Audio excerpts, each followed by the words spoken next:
MTA International, reaching the corners of the earth. مسلم television Ahmadiyya international کی یہ نشریات ہم آپ کی خدمت میں لندن سے پیش کر رہے ہیں۔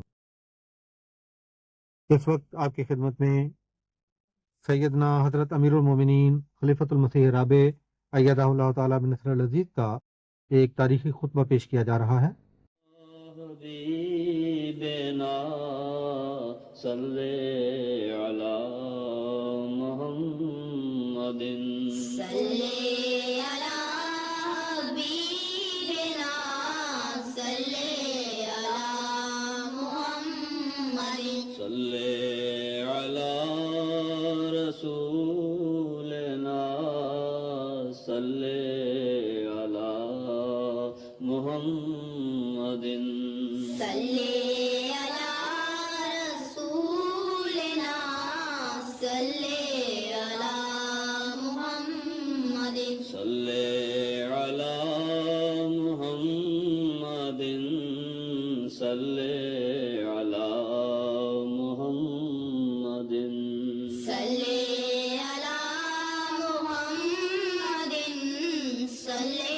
علی محمد صلی علی محمد صلی۔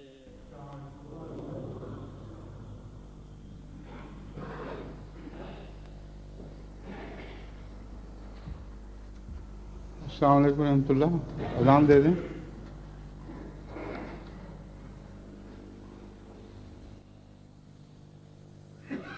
اللہ اکبر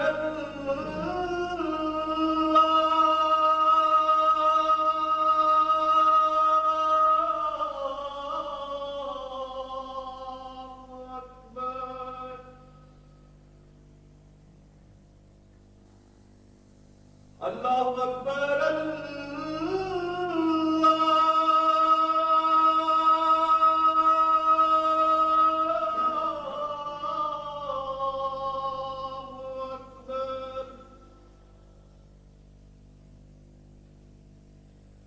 اشہد ان لا الہ الا اللہ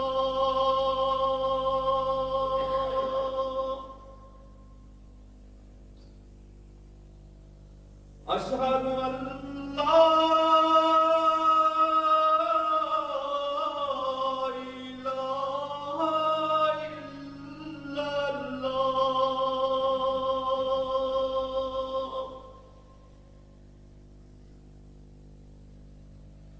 اشہد ان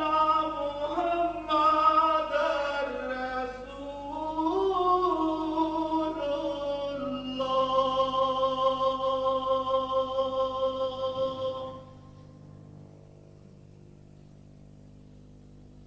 اشہد ان محمد رسول اللہ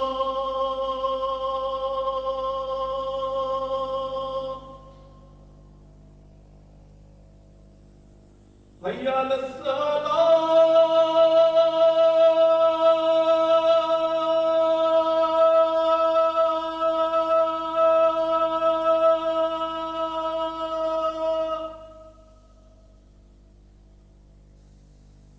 حی علی الصلاۃ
أشهد أن لا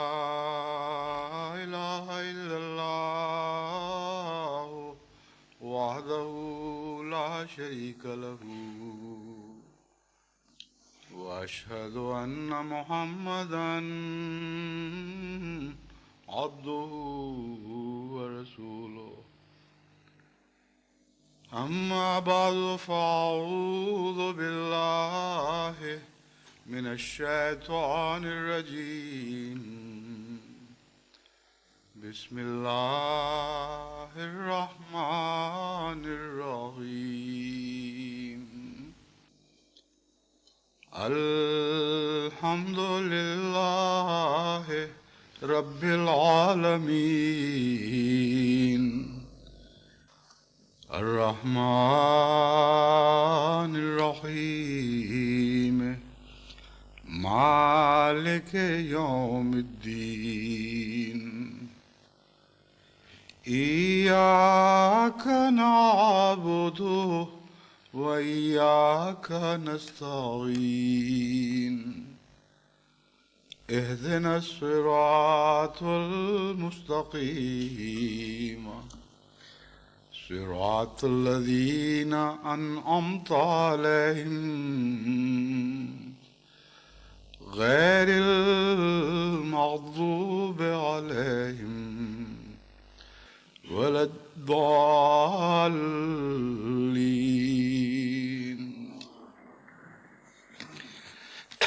آج کا خطبہ بھی گزشتہ خطبات کے سلسلے کی ایک کڑی ہے، جس میں یہ سمجھانے کی کوشش کرتا چلا آیا ہوں کہ کس طرح نماز کے ساتھ ایک ذاتی تعلق پیدا کیا جائے اور کس طرح نماز کے مطالب میں ڈوب کر نماز سے لذت حاصل کی جائے اور وہ مقصد پا لیا جائے جو نماز کی ادائیگی کا حقیقی مقصد ہے، یعنی یہ ایک ذریعہ ہے بندے کو خدا سے ملانے کا۔ پس جب تک ذریعے کا صحیح استعمال نہ ہو اس وقت تک ذریعہ اپنے مقصود کو پا نہیں سکتا۔ پس مقصود بذات خدا تعالیٰ کا وصل ہے، خدا تعالیٰ سے تعلق ہے، اور نماز سے جتنا تعلق بڑھے گا، نماز کا جتنا عرفان بڑھے گا، اتنا ہی زیادہ خدا تعالیٰ کی ہستی سے تعلق بڑھے گا اور خدا تعالیٰ کا عرفان بڑھے گا، اور نماز کے ذریعے آپ اپنی زندگی کے، اپنی پیدائش کے مقصد کو پا سکتے ہیں۔ لیکن حقیقت یہ ہے کہ اگر ہم نماز سے بے سوچے سمجھے گزرتے چلے جائیں تو تمام عمر کی نمازیں بھی اس عارف باللہ کی ایک نماز کے برابر نہیں ہو سکتی جو ایک نماز سے گزرتا ہے مگر اس میں ڈوب کر، اس کو اپنا کر، اس کا ہو کر اس میں سے نکلتا ہے۔ اسی لیے بعض دفعہ بعض کم فہم لوگ یہ سمجھ لیتے ہیں کہ وہ ایک ہی نماز ہوا کرتی ہے جو خدا سے ملا دیتی ہے اور صرف ایک ہی نماز کافی ہے۔ یہ ایک بالکل غلط اور جاہلانہ تصور ہے۔ بعض جو زیادہ عارف بننے کی کوشش کرتے ہیں اور صوفیانہ مزاج رکھتے ہیں یا نہیں مگر لوگوں کو دکھاتے ضرور ہیں، وہ یہ کہا کرتے ہیں کہ بس ایک لمحہ کافی ہے زندگی کا، وہ لمحہ جو خدا سے ملا دے، اور مفہوم یہ ہوتا ہے کہ بس ایک لمحے کی ملاقات کے بعد پھر ہمیشہ کے لیے چھٹی۔ حالانکہ ملانے والا لمحہ وہ لمحہ ہوا کرتا ہے جو ہمیشہ کے لیے وابستہ کر دے، جس کے بعد علیحدگی کا کوئی تصور نہ رہے۔ بس ایک نماز کا سوال نہیں ہے، سوال ایک ایسی نماز کا ہے جو آپ کا نماز کے ساتھ ایسا گہرا اور دائمی رشتہ باندھے، ایسا تعلق پیدا کر دے کہ جو پھر کبھی نہ ٹوٹے۔ محبت کے متعلق شعراء کہتے ہیں کہ ایک ہی نظر میں ہو جایا کرتی ہے، مگر وہ ایک ہی نظر ایسی تو نہیں ہوا کرتی کہ دوبارہ محبوب کی طرف اٹھنے کی تمنا سے ہی محروم رہے۔ ایک نظر سے مراد یہ ہے کہ محبت جب ہو جائے تو ہر نظر پھر اپنے محبوب کو تلاش کرتی ہے، اور یہی عرفان الہی اور وصل الہی کی حقیقت ہے ایک دفعہ جب سچا تعلق اللہ تعالیٰ سے پیدا ہو جائے، جس کا نماز سب سے بڑا ذریعہ ہے، تو پھر یہ تعلق دائمی ہو جایا کرتا ہے، اور اس تعلق کی سچائی کا نشان ہی اس کا دوام ہے۔ اس لیے میں آپ کو مختلف پہلوؤں سے نماز کے مضمون پر غور کرنے کے طریق بتانے کی کوشش کر رہا ہوں، تاکہ ہر شخص اپنے اپنے مزاج کے مطابق وہ طریق اختیار کرے اور عبادت کا صرف فریضہ ادا نہ کرے، بلکہ عبادت کی لذت حاصل کرے اور عبادت کے پھل کھائے۔ جب ہم صفات باری تعالیٰ کا بیان کرتے ہیں، کا ذکر کرتے ہیں قرآن سورہ فاتحہ کے الفاظ میں، تو اس کے بعد ایاک نعبد و ایاک نستعین کی دعا ہے۔ اس کا ایک مفہوم میں پہلے بیان کر چکا ہوں، اب ایک اور امر کی طرف توجہ دلانی چاہتا ہوں کہ 4 بنیادی صفات بیان ہوئی ہیں: رب العالمین، الرحمن، الرحیم، مالک یوم الدین۔ بس جب ہم ایاک نعبد کہتے ہیں تو اس کا ایک مطلب تو ہے کہ ہم تیری عبادت کرتے ہیں، تیرے سامنے سر جھکاتے ہیں اور اپنے وجود کو تیرے حضور پیش کر دیتے ہیں، گویا آج کے بعد یہ وجود ہمارا نہیں، تیرا ہو گیا۔ اور دوسرا معنی یہ ہے کہ ہم قدم بقدم تیرے پیچھے چلتے ہیں۔ جس طرح ایک غلام آقا کی پیروی کرتا ہے اور اپنی مرضی کا مالک خود نہیں رہتا، بلکہ یہ چاہتا ہے کہ مالک کی تصویر بن جائے، جیسا مالک کرتا ہے ویسا ہی وہ کرے، تو اس کا نام بھی عبدیت ہے۔ پس عبدیت اور عبودیت 2 مفہوم عبد کے اندر پائے جاتے ہیں۔ جہاں تک دوسرے مفہوم کا تعلق ہے، اس کو پیش نظر رکھیں تو نماز آپ کو روزانہ ایک پیغام بھی دے گی اور ایک محاسبہ بھی کرے گی۔ جب آپ کہتے ہیں ایاک نعبد، تو سب سے پہلے رب العالمین کی صفت آپ کے سامنے آ کھڑی ہوگی، اور آپ اپنے دل میں یہ سوچیں گے، اگر سوچنے کی اہلیت رکھتے ہوں، کہ کیا میں بھی رب بننے کی کوشش کرتا ہوں؟ کیا میری ربوبیت کا فیض بھی تمام جہانوں کی طرف، تمام جہانوں پر ممتد ہے یا ممتد ہونے کی کوشش کرتا ہے؟ یہ ایک سوال اتنا گہرا اور اتنا وسیع سوال ہے کہ اس کے حقیقی جواب تلاش کرنے میں بھی مدتیں درکار ہیں، اور اس کو مختلف جگہوں پر باری باری اطلاق کرتے ہوئے پھر اس کا الگ جواب حاصل کرنا ایک بڑی محنت کا کام ہے، مگر ایک بہت ہی دلچسپ سیر ضرور ہے۔ جب انسان کسی کو رب العالمین، کسی ذات کو رب العالمین تسلیم کرتا ہے اور ساتھ یہ اقرار کرتا ہے کہ یہ قابل تعریف بات ہے، الحمدللہ رب العالمین، رب العالمین ہونا کوئی برائی کی بات نہیں، بلکہ ہر پہلو سے قابل تعریف ہے، بلکہ تمام حقیقی تعریفوں کا مستحق رب العالمین ہے۔ تو اگر آپ رب العالمین بننے کی کوشش نہیں کرتے تو آپ جھوٹے ہیں۔ یہ منہ کی تعریف محض ہونٹوں سے نکلی ہوئی تعریف ہے اور دل سے اس کا کوئی تعلق نہیں، کیونکہ جو چیز آپ کو پسند آئے آپ ویسا ہونے کی کوشش کرتے ہیں۔ بس رب العالمین کہہ کر رب العالمین کا تعلق حمد باری تعالیٰ سے باندھ کر ہر سچے عبادت کرنے والے پر فرض ہی نہیں ہوتا، بلکہ اس کی دل کی آرزو بن جاتا ہے کہ وہ ویسا بننے کی کوشش کرے۔ اب رب العالمین کا مضمون تو بہت ہی وسیع ہے، لیکن اپنے گرد و پیش سے اگر آپ شروع کریں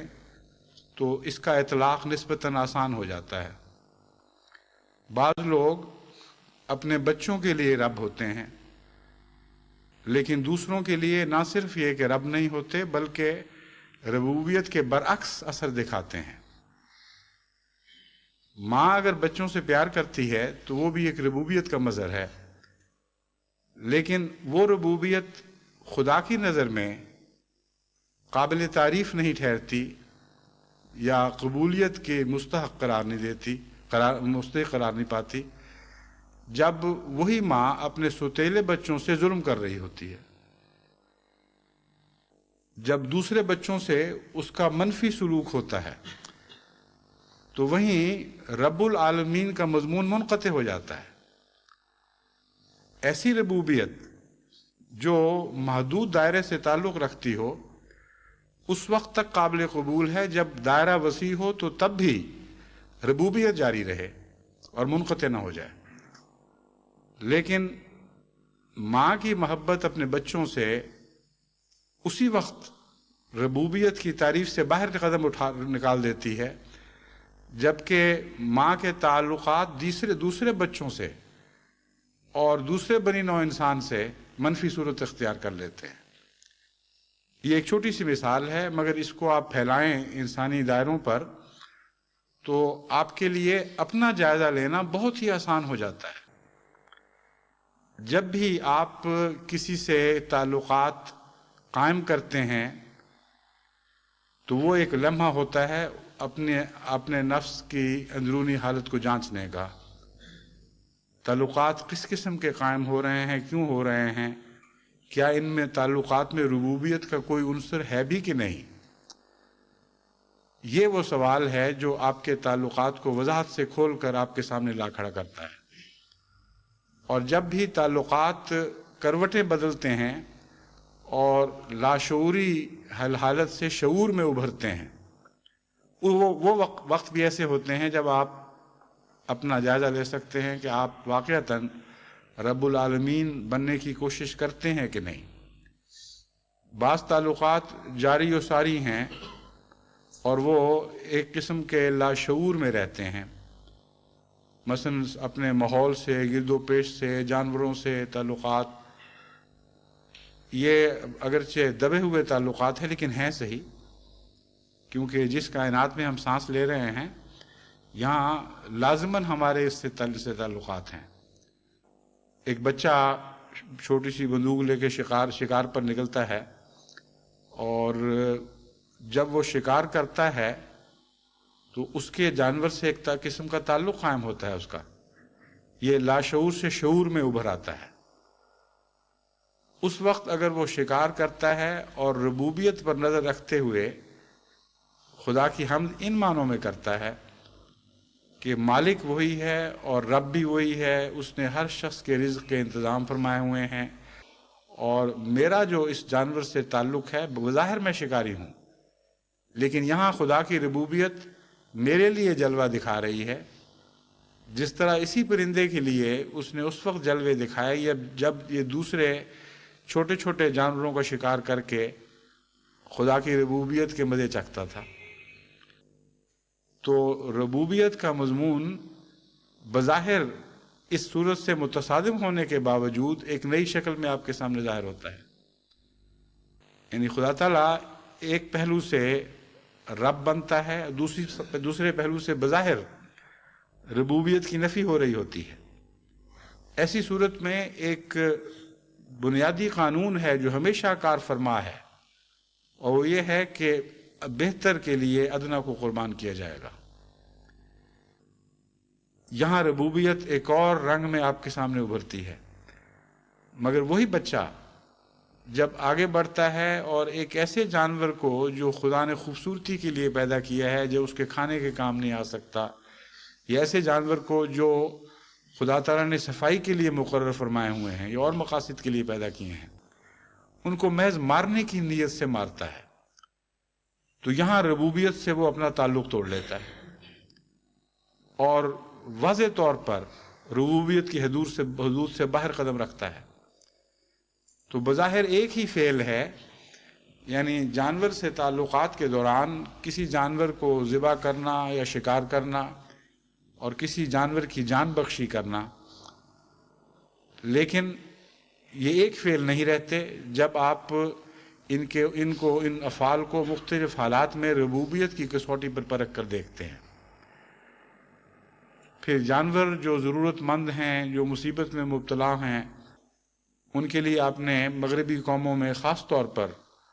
ربوبیت کے جذبے دیکھے ہوں گے جو بدقسمتی سے مسلمانوں میں نسبتاً کم پائے جاتے ہیں۔ تو ایک ہی چھوٹی سی مثال سے جو رستہ کھلتا ہے وہ ایک لامتناہی سفر بن جاتا ہے۔ انسان کے گرد و پیش سے تعلقات میں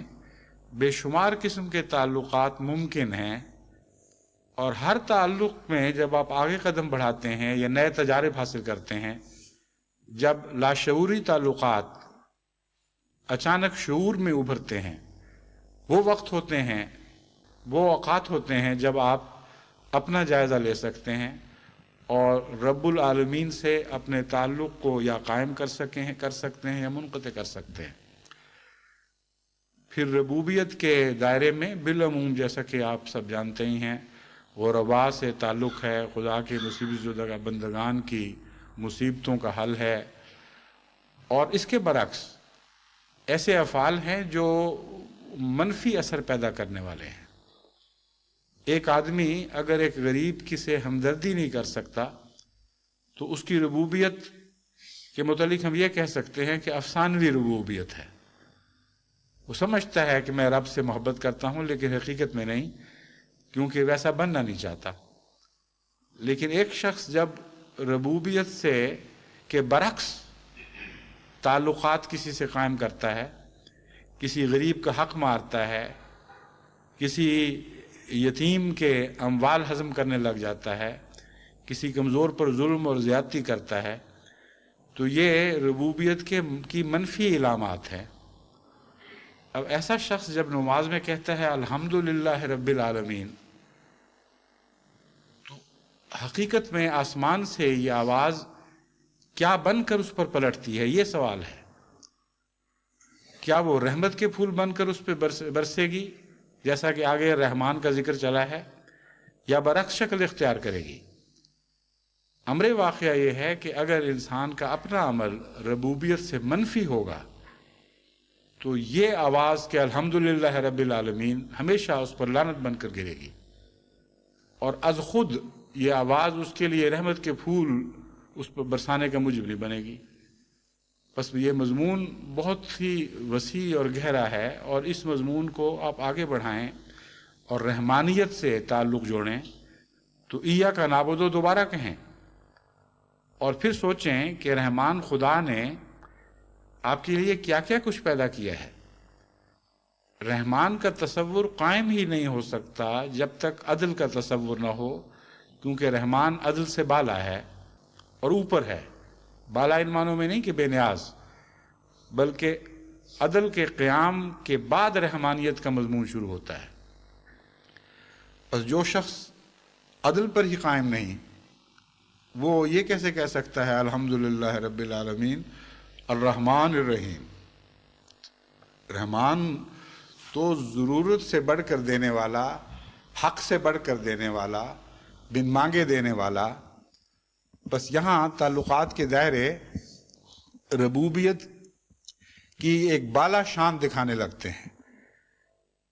ربوبیت کا مضمون زیادہ ارتقائی صورت میں انسانی ذہن پر ابھرتا ہے اور اس کے اعمال پر جلوہ گر ہوتا ہے۔ بس جب کہتے ہیں ایاک نعبد، تو یہاں کا سے مراد اللہ تو ہے ہی کہ اے خدا تجھ سے، مگر خدا کی کس شان سے تعلق باندھا جا رہا ہے؟ ربوبیت کا مضمون ایک تعلق پیدا کرے گا تو رحمانیت کا مضمون ایک دوسرا تعلق پیدا کرے گا۔ پھر رحیمیت کا مضمون ہے جس میں محنت کا پورا اجر، بلکہ محنت سے کچھ بڑھ کر اجر دینے والا اور بار بار رحم کرنے والا ہے۔ ایک انسان اپنے تعلقات کے دائرے میں بڑی آسانی کے ساتھ اپنے آپ کو پرکھ سکتا ہے کہ کیا میں جب کہتا ہوں کہ الحمدللہ رب العالمین الرحمن الرحیم،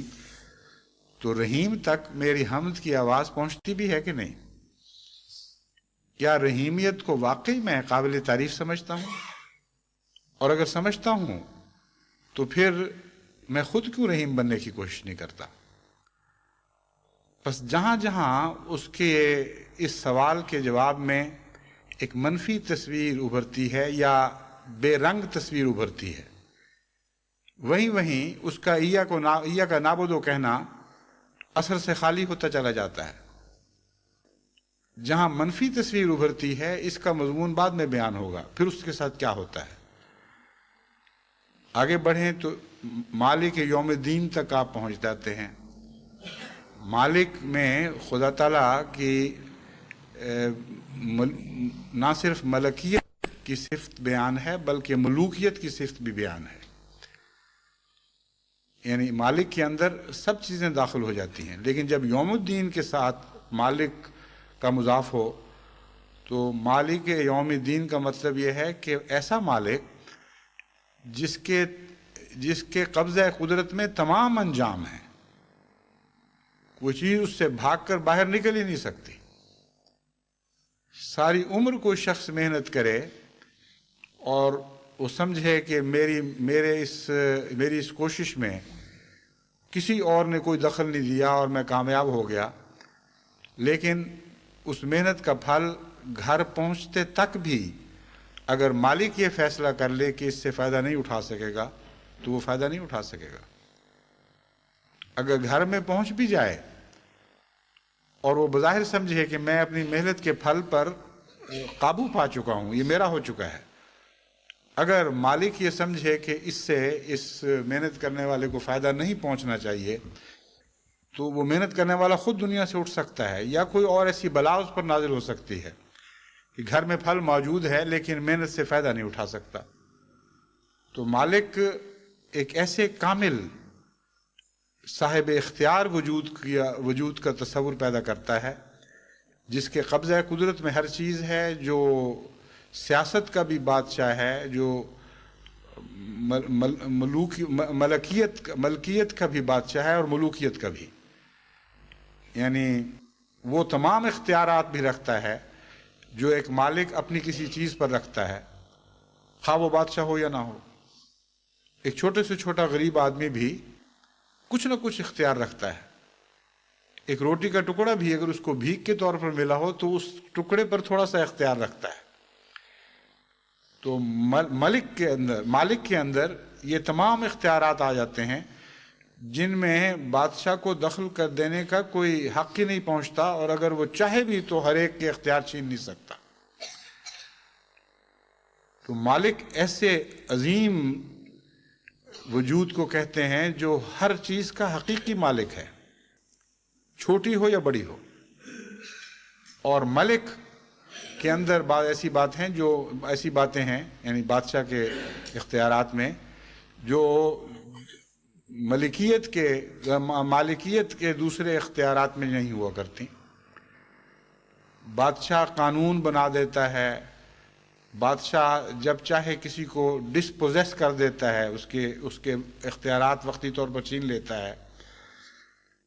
یہاں سوائے اس کے کہ وہ چھوٹی چھوٹی باتیں جن پر انسان کا اختیار رہتا ہی ہے وہ چھین نہیں سکتا، وہ اس کی ہر چیز سے پوزیشن سے محروم کر سکتا ہے لیکن اس کے خیالات کے قبضے سے محروم نہیں کر سکتا۔ بس خدا جب مالک بنتا ہے تو ہر چیز کا مالک بن جاتا ہے، وہ بندے کے خیالات کا بھی مالک بن جاتا ہے اور جب چاہے ان کو بھی تبدیل فرما سکتا ہے۔ وہ ہر ذی شعور کا مالک بن جاتا ہے، اور جب وہ بادشاہ بنتا ہے تو جس کو چاہے محروم کر دے۔ یہ مضمون قرآن کریم نے مختلف صورتوں میں مختلف آیات میں بیان فرمائے ہیں، جیسا کہ فرمایا اللہم مالک الملک تؤتی الملک من تشاء وتنزع الملک ممن تشاء۔ یہاں مالک کا معنی صرف کسی چیز کا کوئی قبضہ کرنے والا نہیں، بلکہ یہاں ملوکیت کے معنی اور بادشاہت کے معنی بھی اس میں داخل فرما دیے، جیسا کہ میں بیان کر رہا ہوں۔ اللہم مالک الملک، اے خدا تو ملک کا بھی مالک ہے، یعنی صرف چیزوں کا مالک نہیں، بادشاہتوں کا اور مضامین کا بھی مالک ہے۔ کوئی مضمون ایسا نہیں جس کا تو مالک نہ ہو، اور بادشاہت بھی ایک مضمون ہے جو تیرے قبضہ قدرت میں ہے۔ تؤتی الملک من تشاء وتنزع الملک ممن تشاء، تو جس کو چاہتا ہے ملک عطا فرما دیتا ہے، جس سے چاہتا ہے ملک چھین لیتا ہے۔ انک علی کل شیء قدیر، تو ہر چیز پر قادر ہے۔ یہ ہے تعریف مالک کی۔ تولج اللیل فی النہار وتولج النہار فی اللیل وتخرج الحی من المیت وتخرج المیت من الحی وترزق من تشاء بغیر حساب، کہ اے خدا تو رات کو دن میں تبدیل فرما دیتا ہے، دن کو رات میں تبدیل فرما دیتا ہے،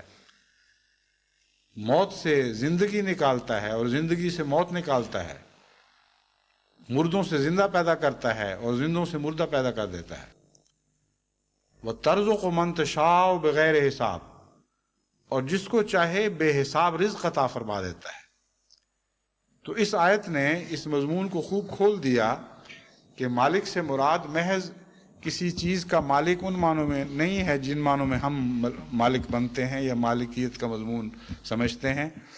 بلکہ بہت ہی وسیع اور گہرا مضمون ہے۔ اس میں سیاست اور بادشاہت بھی داخل ہو جاتی ہے، اور رزق بھی داخل ہو جاتا ہے، اور قانون سازی بھی داخل ہو جاتی ہے، اور قانون پر پورا قبضہ ہونا بھی داخل ہو جاتا ہے، اور قانون کا نفاذ بھی داخل ہو جاتا ہے، اور زندگی بھی اس کے ماتحت آتی ہے اور موت بھی اس کے ماتحت آتی ہے۔ گویا مالکیت کا تصور اتنا وسیع ہے کہ رحمانیت نے جس تخلیق کا آغاز کیا تھا اور ربوبیت نے اس تخلیق کو جن جن منازل سے گزارا تھا، اور رحمانیت اور رحیمیت نے ان کے اوپر جو جو جوہر دکھائے، ان سب کے بعد جو آخری صورت وجود کی ابھرتی ہے، اس تمام صورت پر ہر پہلو سے خدا کا مکمل قبضہ ہے۔ بس مالک کا تصور ایک بہت ہی عظیم تصور ہے، اور مالک بننے کی کوشش کرنا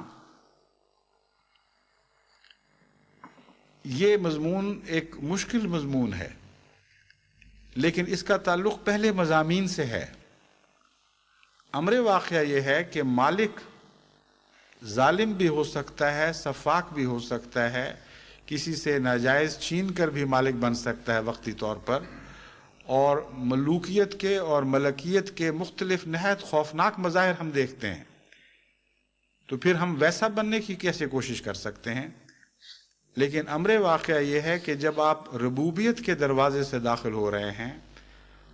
اور رب بننے کی کوشش مخلصانہ طور پر کر چکے اور کسی حد تک ربوبیت سے حصہ پا لیا، جب رحمانیت کے دروازے میں داخل ہوئے اور رحمان بننے کی کوشش کی اور کسی حد تک رحمانیت سے حصہ پا لیا، جب رحیمیت کے دروازے میں داخل ہوئے اور رحیم بننے کی کوشش کی اور رحیمیت سے کسی حد تک حصہ پا لیا، تو در حقیقت آپ ہی ہیں جو مالک بننے کی صلاحیت پیدا کر چکے ہیں۔ آپ ہیں جن کا یہ حق بنتا ہے کہ ایاک نعبد، اے خدا کچھ چیزوں میں تو ہم نے واقعتاً کوشش کی اور تیرے جیسے بننے کی کوشش کرتے رہے اور کسی حد تک بن گئے، مگر ملوکیت کا مضمون ایسا ہے جس میں ہمارا دخل نہیں ہے اور ہم مالک بن نہیں سکتے، کیونکہ یہاں کامل طور پر تیرا قبضہ ہے۔ اس لیے اب تو ہمیں مالک بنا بھی دے اور یہ توفیق عطا فرما کہ ہم ملوکیت کے وقت رب بھی ہوں اور رحمان بھی ہوں اور رحیم بھی ہوں اور تیری تمام صفات کے مظہر ہوں، اور ملوکیت تیری مالک ہونے میں جو یہ ایک خاص شان پائی جاتی ہے کہ مالک ہوتے ہوئے بھی تو دوسروں کو عطا کر دیتا، ملکیت عطا کر دیتا ہے۔ یہ شان بھی ہمیں بخش۔ اب یہاں خدا کی صفات کے مطابق مالک ہونا اور بندے کی صفات کے مطابق مالک ہونا دو الگ الگ چیزیں بن جاتی ہیں۔ ان شرائط کے ساتھ جو شرائط سورہ فاتحہ ہمارے سامنے رکھتی ہے، جب ہم مالکیت کے مضمون پر غور کرتے ہیں اور اس کا موازنہ اس مالکیت سے کرتے ہیں جو اس مضمون سے آ رہی ہے، ان شرائط سے آ رہی ہے، تو زمین و آسمان کا فرق پڑتا ہے، یا آسمان اور زمین کا فرق ظاہر ہوتا ہے۔ ایسا مالک جو اس جذبے سے پاگل ہو کر کے میری جائیداد بڑھے، میرا قبضہ قدرت بڑھے، ایسا بادشاہ جو اس ہوس سے پاگل ہو کر خدا کے بندوں پر حملے کرتا ہے اور اس کی مخلوقات کے لیے ایک عذاب بن جاتا ہے کہ کسی طرح میری ملک گیری کی ہوس پوری ہو اور میری مملکت وسیع ہو، وہ نہ رب بن سکتا ہے، نہ رحمان بن سکتا ہے، نہ رحیم بن سکتا ہے۔ مالکیت کسی کو دیتا نہیں بلکہ چھینتا چلا جاتا ہے۔ حالانکہ قرآن کریم نے مالکیت کی یہ تعریف فرمائی، توتی الملک من تشاء و تنزع الملک ممن تشاء۔ مالک وہ ہے، اصل حقیقی مالک وہ ہے جو عطا بھی کرتا ہے، صرف لیتا ہی نہیں، لیکن جب لیتا ہے تو وہ حق لیتا ہے جو ہے اس کا، اور کسی اور کا حق نہیں لیتا۔ اور جب عطا کرتا ہے تو کسی کو حق نہیں دے رہا ہوتا بلکہ اپنی طرف سے عطا کر رہا ہوتا ہے، کیونکہ کل مالک کلیتاً مالک وہی ہے۔ دنیا کے بادشاہ جو ملک گیری کی ہوس کے ساتھ حملے کرتا ہے، وہ ایسے حق چھین رہا ہے جو اس کا نہیں ہے، جو اس کے نہیں ہیں۔ وہ دوسرے بندگان خدا کے حقوق میں دخل اندازی کرتا ہے، اور غاصب کی چھینی ہوئی چیزیں اس کو مالک نہیں بنا دیا کرتی۔ ان میں سے اگر وہ کسی کو دے بھی دے کچھ، اور کوئی والی مقرر کر دے اور بظاہر کسی کے سپرد ملوکیت کرے، تو جیسا اس کا قبضہ ناجائز ویسے اس کی عطا ناجائز اور بے معنی اور بے حقیقت۔ لیکن جب یوم الدین کی شرط ساتھ لگا دیں تو یہ فرق بالکل ہی نمایاں اور اتنا زیادہ واضح ہو جاتا ہے کہ کوئی مشابہت کی شکل باقی نہیں رہتی۔ یوم الدین کا مطلب ہے جزا سزا کے دن، آخری دن کا مالک۔ ہر چیز اس کی طرف لوٹ جائے گی، اور ایک ایسا وقت آئے گا جب کوئی دوسرا شخص ملکیت میں یا ملوکیت میں ایک ذرہ بھر بھی اس کا شریک نہیں رہے گا۔ قرآن کریم فرماتا ہے وما ادراک ما یوم الدین یوم لا تملک نفس لنفس شیئا والامر یومئذ للہ، کہ تمہیں کس طرح سمجھائیں کہ یوم الدین کیا چیز ہے۔ یوم الدین اس دور کا، اس زمانے کا نام ہے۔ لا تملک نفس لنفس شیئا، کوئی شخص اپنے لیے یا اپنے کسی عزیز یا چیز کا بھی مالک نہیں رہے گا۔ لا تملک نفس لنفس شیئا والامر یومئذ للہ، اور ملکیت کا امر کلیتاً 100% خدا کی طرف لوٹ چکا ہوگا۔ بس یہ دنیا کے بادشاہ اور دنیا کے مالک عارضی طور پر آپ کو بظاہر مالک دکھائی بھی دیں اور خدا کی صفت ملوکیت میں شریک بھی دکھائی دیتے ہوں، مگر اس طرح دنیا سے خالی ہاتھ واپس جاتے ہیں، اور اس طرح ان کی ملوکیتیں اور ملکیتیں یا ان سے چھینی جاتی ہیں یا یہ خود ان سے جدا کیے جاتے ہیں، کہ بالآخر خدا کی مالکیت کا مضمون اپنی پوری شان سے بلا شرکت غیر ابھرتا ہے، اور ہر امر اس کی طرف لوٹ جاتا ہے۔ بس خدا کے بندے کے طور پر اس کی ملوکیت میں حصہ لینا اس مضمون کو بہت وسیع کر دیتا ہے، اور جو خدا سے مالکیت مانگتا ہے اور خدا جیسا بن کر مالک بننے کی کوشش کرتا ہے، اسے موت اس کی ملکیت سے محروم نہیں کیا کرتی۔ وہ ایک عالم بقا میں رہنا سیکھ لیتا ہے۔ یہاں جو کچھ پاتا ہے وہ خدا کی راہ میں خرچ کرتا ہے، اور ساتھ ساتھ اسے اگلی دنیا میں منتقل بھی کرتا چلا جاتا ہے۔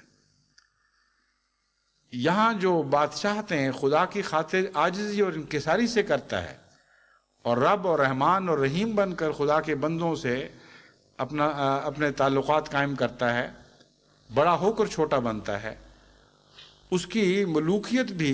قیامت تک کے دن کے بعد خدا تعالیٰ کی رحمت کے جلوے کی صورت میں اسے واپس کی جائے گی، اور بہت بڑھا چڑھا کر واپس کی جائے گی۔ بس اس دنیا میں ہم کس حد تک مالک ہوں گے اور کس حد تک ملک ہوں گے، اس کا تعلق اس دنیا میں خدا کے مالک اور ملک ہونے سے ہے، اور اس بات سے ہے کہ ہم نے اس مالک اور ملک سے کس حد تک تعلق جوڑ لیا۔ بس نعبدوں کا ایک یہ مضمون ہے، ایک یہ مفہوم ہے کہ ہم تیری عبادت کرتے ہیں، اور تو جانتا ہے اور تو دیکھ رہا ہے کہ جو چیز ہمیں تیری پسند آ رہی ہے ہم ویسا بننے کی کوشش کر رہے ہیں، اس لیے ہمارے اخلاص میں تو کوئی شک نہیں رہا، اگر ہم جھوٹے ہوتے تو منہ کی تعریف کرتے اور عملاً ہم اور رخ اختیار کرتے، کسی اور سمت میں روانہ ہو جاتے، مگر جس کو ہم اچھا سمجھ رہے ہیں اس کے قدم بقدم اس کے پیچھے چلے آ رہے ہیں۔ بس ایاک نعبدو، اے خدا ہم پورے خلوص کے ساتھ اور صمیم قلب کے ساتھ اور دل کی گہرائیوں کے ساتھ اور اپنے اعمال کی تصدیق کے ساتھ بار بار یہ عرض کرتے ہیں کہ ہم صرف تیری عبادت کرتے ہیں اور کسی اور کی عبادت نہیں کرتے۔ دوسرے معنوں میں ایاک نعبدو میں خدا تعالیٰ کے احکام کی پیروی ہے، ایک اس کی صفات کی پیروی ہے اس طرح جو دنیا میں ہر جگہ جلوہ گر دکھائی دیتی ہیں، اور اس کے لیے کسی مذہبی احکام کی ضرورت نہیں۔ انسان کا ربوبیت کا تصور، رحمانیت کا تصور، رحیمیت کا تصور اور مالکیت کا تصور خدا کے تعلق میں کچھ نہ کچھ ضرور ہوتا ہے، اور اپنے اپنے تصور کے مطابق جس حد تک انسان ابدیت کی راہیں اختیار کرتا ہے وہ ایاک نعبدو کہنے کا حق رکھتا ہے۔ لیکن جب خدا تعالیٰ کی طرف سے شریعت نازل ہوتی ہے اور خدا تعالیٰ صرف اپنی صفات کے جلووں سے ظاہر نہیں ہوتا بلکہ اوامر اور نواہی کے جلووں سے ظاہر ہوتا ہے، احکام دیتا ہے اور بعضیوں سے منع کرتا ہے، کہیں شجرہ طیبہ ہے اور کہیں شجرہ خبیثہ ہے۔ فرماتا ہے کہ شجرہ طیبہ سے جتنے پھل چاہو کھاؤ اور جس طرح چاہو کھاؤ، اور حکم دیتا ہے کہ شجرہ ممنوعہ کی طرف نہ جاؤ، وہ خبیث شجر ہے۔ تو یہاں انسان روزانہ دو ٹوک فیصلے کرنے کا اہل ہو جاتا ہے۔ یہاں اس کی سوچوں اور فکروں کا سوال نہیں رہتا، بلکہ کھلم کھلا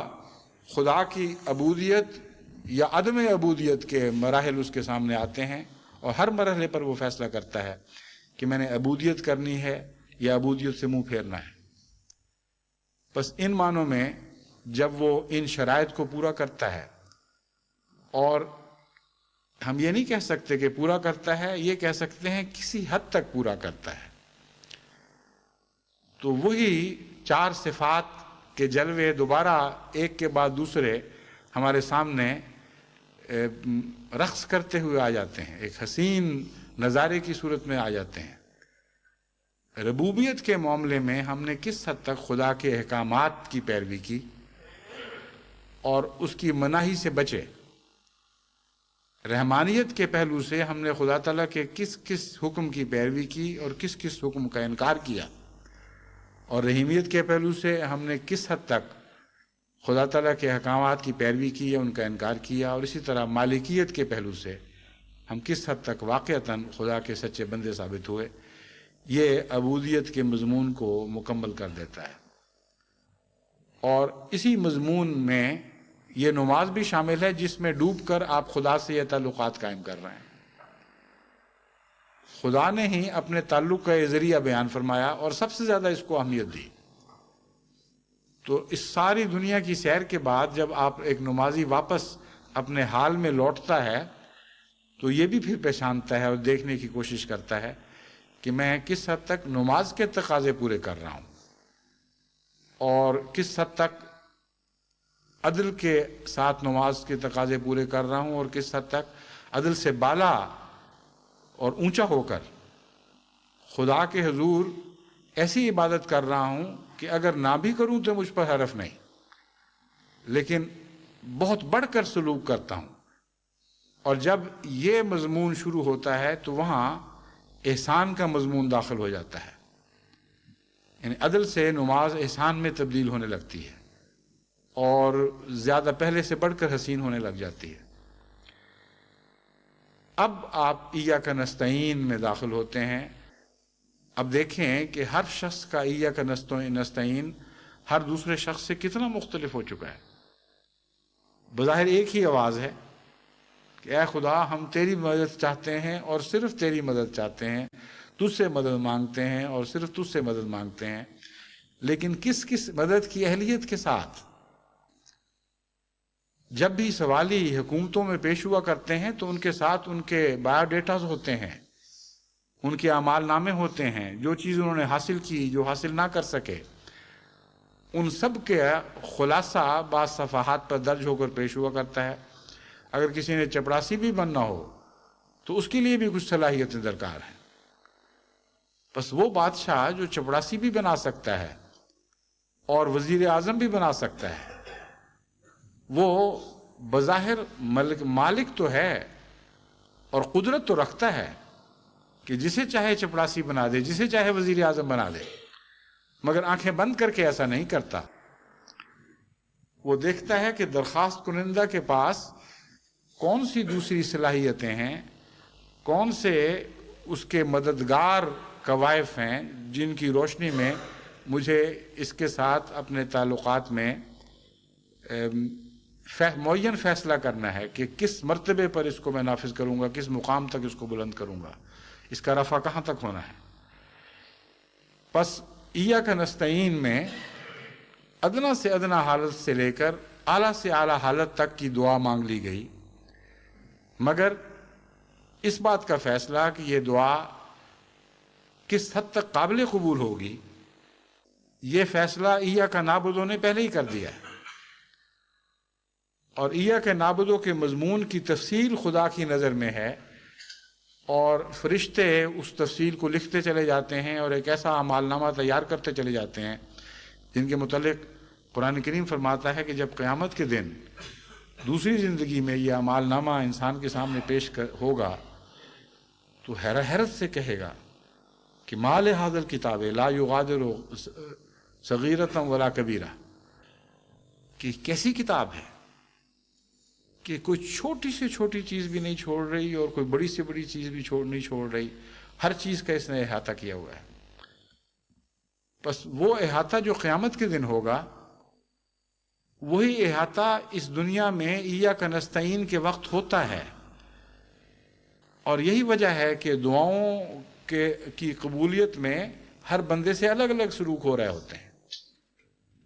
حضرت اقدس محمد مصطفیٰ صلی اللہ علیہ وآلہ وسلم کی ایک دعا تھی، لیکن وہ ایک ایسے شخص کی دعا تھی جو ان تمام انسانوں کے رفع کے وقت، خواہ وہ عام انسان تھے یا انبیاء تھے، سب کو پیچھے چھوڑ گیا، اور اس کا مقام قرب ہر دوسرے نبی سے ہی بالا نہیں بلکہ تمام فرشتوں، تمام ملائک، تمام کائنات میں ہر وجود سے آگے تھا۔ بس اس مقام قرب پر جو سفارش ہوتی ہے یا دعا ہوتی ہے، اس کا ایک اور مرتبہ ہے، اور دنیا میں بھی ہم یہی کچھ دیکھتے ہیں۔ اس لیے خدا کے مضمون کو سمجھنے کے لیے کوئی غیر معمولی صلاحیتیں درکار نہیں۔ آپ روزمرہ کی دنیا میں اتر کر اپنے گرد و پیش میں اپنی فطرت اور اپنے فطرت کے نتیجے میں تعلقات پر غور کریں، جو طبی تعلقات ہیں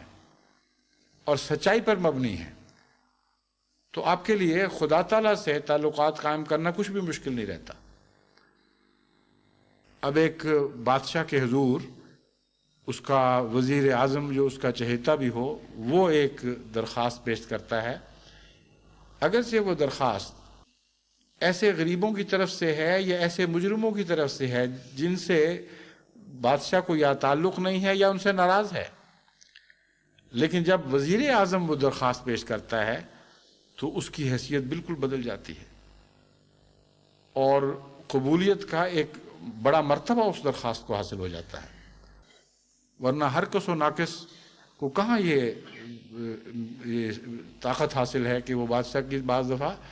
زنجیر بھی کھٹکھٹا سکے، کوئی چاہیے کہ اس کی آواز وہاں تک پہنچے، تو وسیلے کا مضمون بھی اس سے شروع ہو جاتا ہے۔ اور اس مضمون کے مان بعد اہدنا الصراط المستقیم کی دعا اسی مضمون کو آگے بڑھا رہی ہے اور نئے نئے جہان علم و معرفت کے ہمارے سامنے کھولتی ہے۔ ایاک نستعین، مدد مانگیں تو کیا؟ یہاں نستعین کا صرف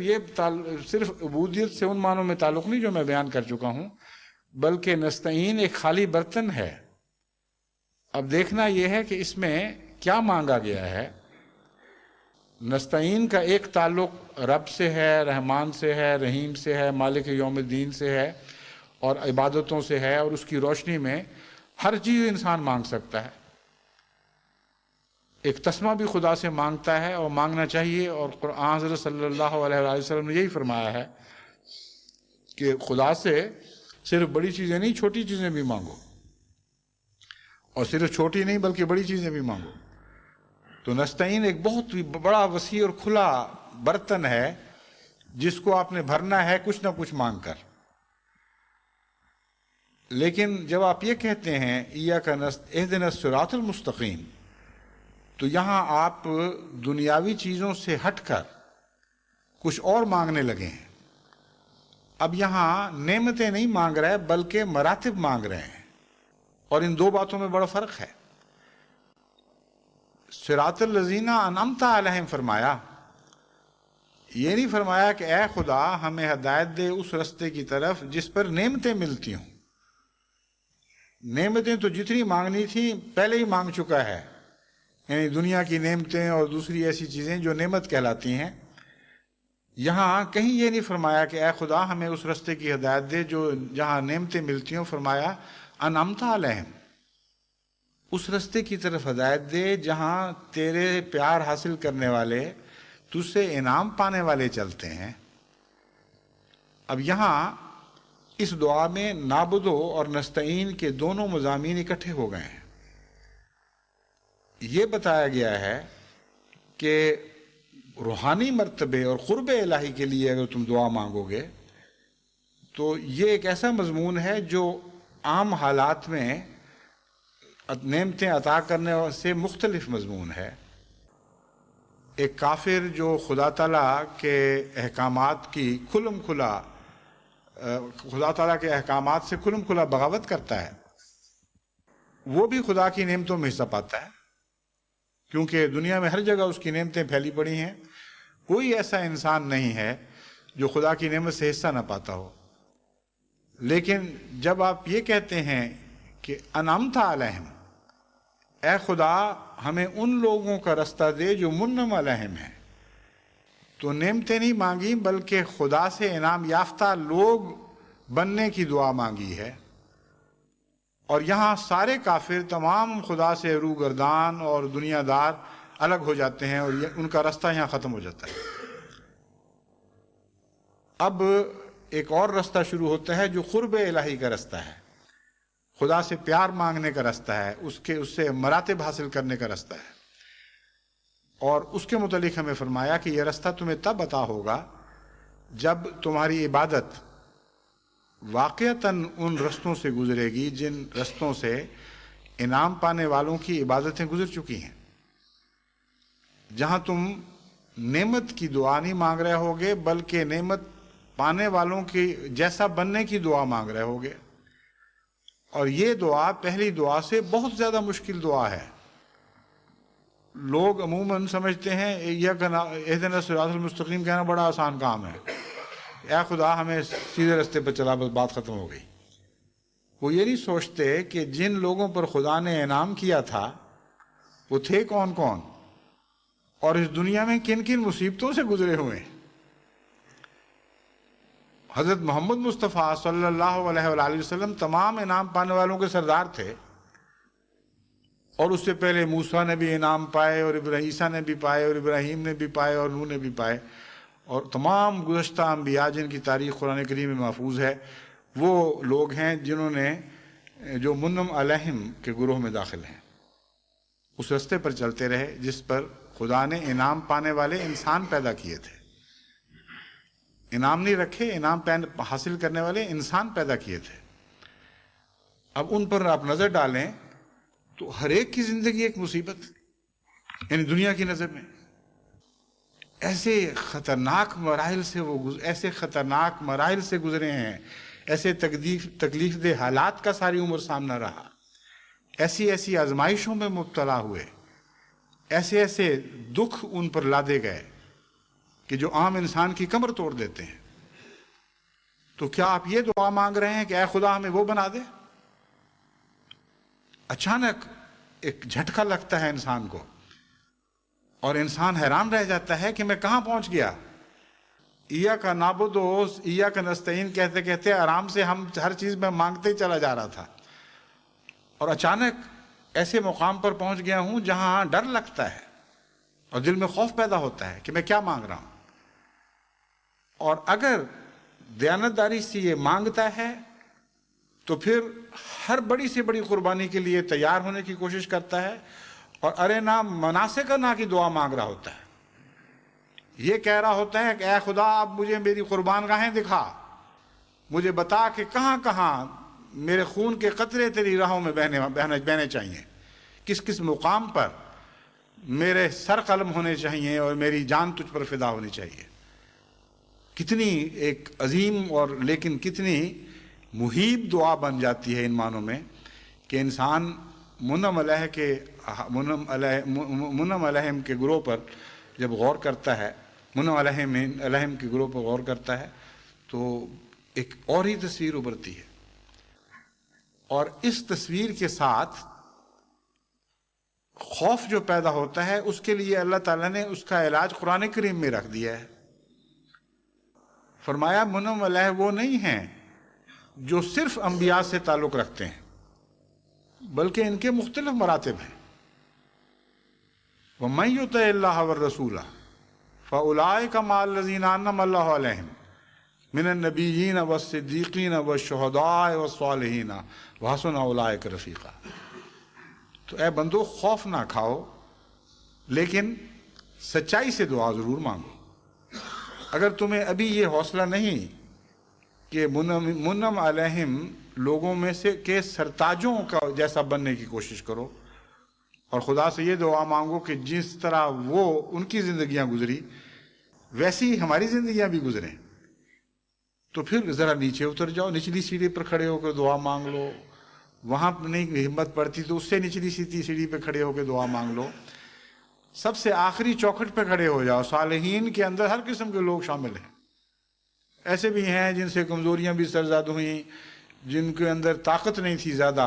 بوجھ اٹھانے کی، اللہ ان سے درگزر فرماتا رہا، مگر کسی میں تو ضرور شامل ہو. اور کچھ نہ کچھ ویسے نمونے ضرور دکھاؤ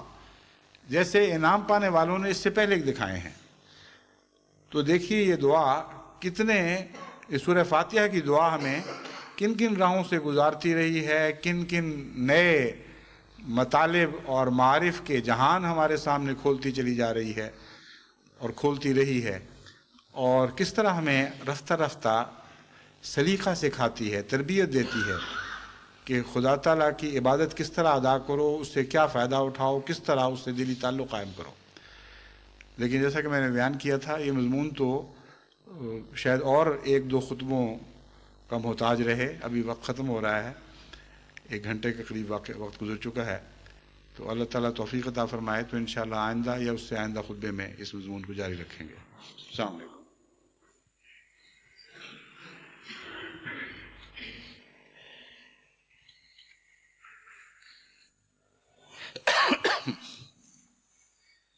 الحمد لله نحمده ونستعينه ونستغفره ونؤمن به ونتوكل عليه ونعوذ بالله من شرور أنفسنا ومن سيئات أعمالنا. من يهده الله فلا مضل له ومن يضلله فلا هادي له. ونشهد أن لا إله إلا الله وحده لا شريك له ونشهد أن محمدا عبده ورسوله. عباد الله رحمكم الله، إن الله يأمر بالعدل والإحسان وإيتاء ذي القربى وينهى عن الفحشاء والمنكر والبغي يعظكم لعلكم تذكرون. اذكروا الله يذكركم وادعوه يستجب لكم ولذكر الله أكبر.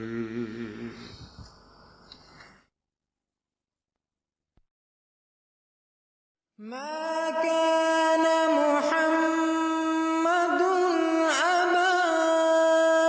أحد من رجالكم ولكن